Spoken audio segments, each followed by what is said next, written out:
వ్యక్తి అయితే మాటకు వినకుండా లోబడకుండా, ఏ వ్యక్తి అయితే పాపంలో పొర్లాడుతూ, ఏ వ్యక్తి అయితే అసహ్యకరమైన హేయమైన పాపము చేస్తూ దేవునికి కోపం పుట్టిస్తూ ఉన్నారో దేవుని యొక్క కోపం వారి మీదకి వస్తూ ఉంది.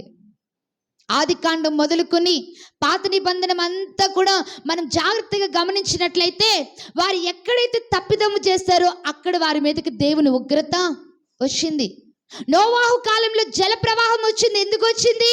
వారి పాపము దేవుడు సహించలేనంతగా ఉంది. అంటే దేవుని ఉగ్రత వారి మీదకి వచ్చింది. లోతు కాలంలో సొదొమ గొమొర్రాల మీద అగ్ని కురిసింది. ఎందుకు?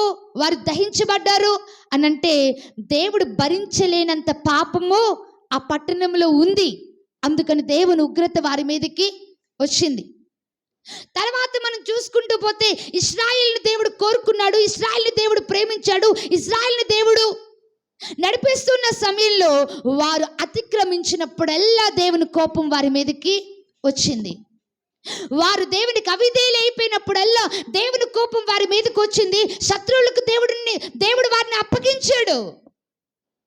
ఈ ఎండ వేడి అనేది దేనికి సాదృశ్యంగా ఉంది అంటే దేవుని ఉగ్రతకు సాదృశ్యంగా ఉంది. నేటి దినములలో కూడా ఇది కృపాకాలమే అయినప్పటికీ కూడా దేవుని మాట వినని వారు, రక్షణలోనికి రాని వారు, దేవుని విలువ తెలుసుకోలేని వారు, దేవుని సత్యము ఎరగని వారు నరకానికి వెళ్ళిపోతా ఉన్నారు. ఎందుకనంటే దేవుని ఉగ్రత వారి మీద ఉంది. నువ్వు లోబడితే దాని నుండి రక్షించబడతావు. యేసుక్రీస్తును సొంత రక్షకునిగా అంగీకరిస్తే నరకం నుండి తప్పించబడతావు. ఎందుకనంటే నమ్మిన వారు రక్షణ పొందుదురు, నమ్మని వారికి శిక్ష విధింపబడును. ఈ శిక్షకు పాత్రులైపోతున్న వారున్నారు చూడండి, వారికి ఈ ఎండ అనేది సాదృశ్యంగా ఉంది.